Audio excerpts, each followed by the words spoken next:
ఖచ్చితంగా మనము భగవద్గీతను వినాలి, నేర్చుకోవాలి. ఈ సినిమా చూసిన తర్వాత చాలా మంది పేరెంట్స్ లో ముఖ్యంగా పరిణామం వస్తుందని మనస్ఫూర్తిగా ఆశిస్తూ వారిని మాట్లాడవలసింది రిక్వెస్ట్ చేస్తున్నాను. ప్రారంభంలో నేను పాడుతూ సంభవామి యుగే యుగే అన్నాం. ఇది సంస్కృతం.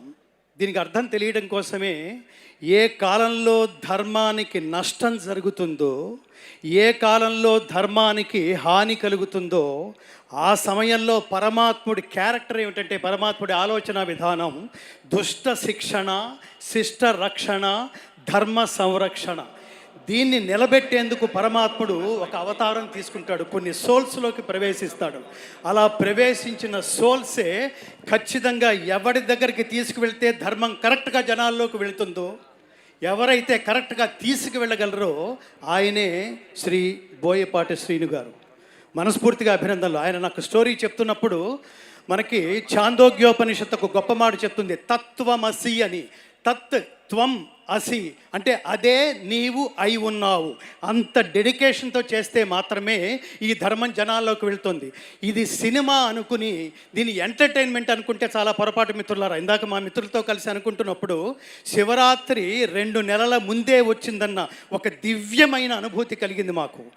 ఎప్పుడైతే బోయపాటి శ్రీను గారు నాకు నిజానికి ఈ సినిమాలో కీలకమైన సన్నివేశంలో 2 భగవద్గీత శ్లోకాలు నా చేత పాడించినందుకు ముఖ్యంగా బోయపాటి శ్రీను గారికి, బాలకృష్ణ గారికి, అలాగే నిర్మాతలకి, అతి ముఖ్యంగా పాటని స్వరాన్ని తనే అయిపోయి భావించి ఒక తపస్విలాగా చేయగలిగే తమన్ గారికి ప్రత్యేకమైన కృతజ్ఞతలు తెలియజేసుకుంటూ, భారతదేశంలో గుర్తుపెట్టుకోండి మిత్రులారా, ఈ సినిమా నుంచి మనం బాగుంది, బాలయ్య గారి నటన బాగుంది, బాలయ్య గారి నటన ఎప్పుడూ బాగానే ఉంటుంది. నాకు ఇటీవలే ఒక్క విషయం చెప్పి నేను ముగిస్తాను. ఇటీవలే నాలో సనాతన ధర్మ బీజ జ్ఞానాన్ని నాటి ఇటీవలే నన్ను వదిలి వెళ్ళిపోయిన మా నాన్నగారికి అత్యంత ప్రీతిపాత్రమైన నటుడు నందమూరి బాలకృష్ణ గారు. ఎందుకు నాన్న అని అడిగితే నాన్నగారు చెప్తుండేవాళ్ళు, ఎన్టీ రామారావు గారి తర్వాత ఒక్క శరీరంలో మాత్రమే ఒక డైలాగు అంత పండుతుంది నాన్న, ఫ్లూటు జింక ముందు ఊదు, సింహం ముందు కాదు అని చెప్పాలన్నా ఆయనే. రెండవది మనకు అర్థం కాకపోవచ్చు, వాగర్ధావివ సంపృక్తౌ వాగర్ధ ప్రతిపత్తయే జగతః పితరౌ వందే పార్వతీ పరమేశ్వరవు. అది కూడా అంతరమ్యంగా అంత భక్తి పారవశ్యంతో ఇమిడిపోయేది ఒక్క బాలకృష్ణ గారి నటనలో మాత్రమే, ఆ శరీరంలో మాత్రమే, ఆ జన్మకి మాత్రమే. కాబట్టి పరమేశ్వరుడు ఇంతమందికి ఈ కాంబినేషన్లో ఒక ధర్మాన్ని నిలబెట్టడం కోసం బోయపాటి శ్రీను గారు నాతో మాట్లాడుతున్నప్పుడు ఈ సినిమా సారాంశం అంతా 4 ముక్కల్లో ఏమిటో తెలుసా మిత్రులారా? ప్రతివాడు గుర్తుపెట్టుకుని ఆచరించవలసింది దైవభక్తి, దేశభక్తి, కర్తవ్య నిష్ఠ, నిష్కామ కర్మ. దానికోసం ప్రాణత్యాగం చేసినా కూడా ఓకే అన్నాడు పరమాత్ముడు. శ్రేయాన్ స్వధర్మో విగుణ పరధర్మా స్వనుష్ఠితాత్ స్వధర్మే నిధనం శ్రేయ పరధర్మో భయావహ. మీలో ఎంతమంది హిందువులు ఉన్నారంటే చాలామంది చేతులు ఎత్తుతాం. కానీ దురదృష్టం ఏమిటో తెలుసా మిత్రులారా? కాశ్మీర్లో ఇటీవల పాయింట్ బ్లాంక్లో గన్ పెట్టి నువ్వు హిందువా అని అడిగితే నేను హిందువునే అని చెబితే 26 మందిని చూస్తుండగా కాల్చిపారేశారంటే సనాతన ధర్మానికి కేంద్ర బిందువైన భారతదేశం, రాముడి పుట్టిన దేశం, కృష్ణుడి పుట్టిన దేశం, ధర్మం ప్రపంచానికి పంచిపెట్టబడిన ఈ దేశంలో హిందువా అని అడిగి మరీ చంపేశారంటే హిందువులు ఉన్నట్టా లేనట్టా? హిందువులు ఉన్నట్టా లేనట్టా? సనాతన ధర్మం బతిక ఉన్నట్టా లేనట్టా? ఈ ప్రశ్నలకి సమాధానమే మనలో ఉన్న సనాతన ధర్మాన్ని, సనాతన ధర్మ తత్వాన్ని జాగృతం చేయడం కోసమే మన మధ్యలోకి తీసుకొస్తున్న ఈ త్రిమూర్తులు బాలకృష్ణ గారు, అలాగే ఈ చిత్ర దర్శకులు బోయపాటి శ్రీను గారు, ఆచంట నిర్మాతలు. ఈ త్రిమూర్తులు వీటికి ఒక సోల్ లాంటి తమన్ గారు. మనం గుర్తుపెట్టుకోవాల్సిన బాధ్యత ఇక్కడ చప్పట్లు కొట్టి వెళ్ళిపోవటం కాదు.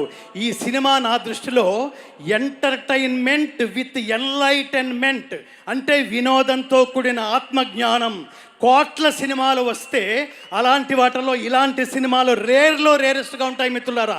దీన్ని అర్థం చేసుకోవడానికి ప్రయత్నిద్దాం, ఈ సినిమా తత్వాన్ని దీన్ని ఆచరించడానికి ప్రయత్నిద్దాం. భగవద్గీత అంటే మతం కాదు, నా చేత అది పాడించారు. భగవద్గీత అంటే మతం కాదు, జ్ఞానం. భగవద్గీత అంటే జీవన గీత, మరణ గీత కాదు. భగవద్గీత అంటే ఉన్నత వ్యక్తిత్వ వికాస బోధనం, ఉత్తమ జీవన విధాన మార్గం. గీత నేర్చుకుంటే రాత మార్చుకున్నట్టే. అది ఈ సినిమా సారాంశం. కాబట్టి అందరం సనాతన ధర్మజ్యోతులై ప్రతి ఇంటి నుంచి ఒక్కొక్క వివేకానంద సృష్టి జరగాలంటే ఈ సినిమాని అర్థం చేసుకుని ఆచరించే లక్ష్యంతో ఈ సినిమాకి దయచేసి రండి.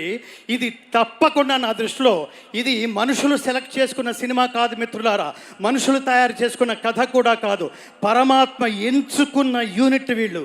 ఈ సినిమాలో పనిచేసిన ప్రతి ఒక్కళ్ళకి, ఈ సినిమాలో వెండి తెర మీద వెండి తెర వెనక కనిపించే ప్రతి ఒక్కళ్ళు యోగం అంటాం దాన్ని, అదృష్టం అంటే లౌకికమైంది, యోగం. వీళ్ళు కారణ జన్ములు.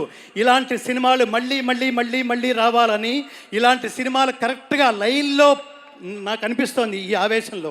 ఇట్లాంటి సినిమాలు బోయపాటి శ్రీను గారి దర్శకత్వంలో లైన్లో 10 సినిమాలు వస్తే భారతదేశంలో సనాతన ధర్మం సెటరేట్ అయిపోతుంది మిత్రులారా. నాకు అంత పెద్ద హోప్ ఉంది, సెటరేట్ అయిపోతుంది. మేము ఖచ్చితంగా హిందువులం, సనాతన ధర్మ బంధువులం అని మనం కరెక్ట్గా చెప్పుకోగలం.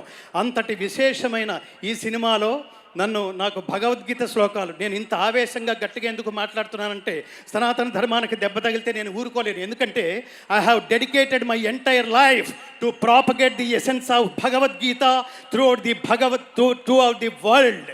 ప్రపంచానికి భగవద్గీత సారాంశాన్ని, స్వార్థరహిత ఉత్తమ సమాజం నిర్మించబడడానికి భగవద్గీత ప్రచారమే నా జీవితంగా మలుచుకున్న వ్యక్తిగా బాధ్యతగా ఈ వేదిక మీద నేను మాట్లాడే అవకాశం ఇచ్చినందుకు, భగవద్గీత శ్లోకాలు నా చేత ఈ సినిమాలో ఒక కీలకమైన సందర్భం కోసం నా చేత పాడించినందుకు ముఖ్యంగా తమన్ గారికి నేను ప్రత్యేకమైన కృతజ్ఞతలు తెలియజేసుకుంటూ, జై బాలయ్య, జై బాలయ్య.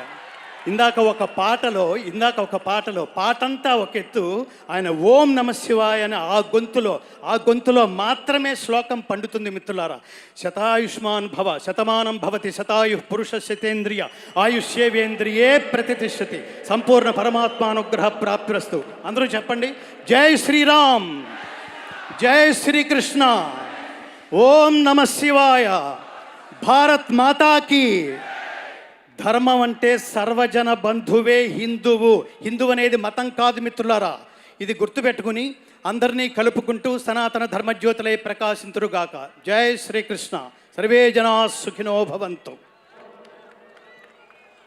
ఎంత అద్భుతమైన గలం, ఎంత అద్భుతమైన మాటలు చెప్పారండి. సాక్షాత్తు భగవంతుడి వారితో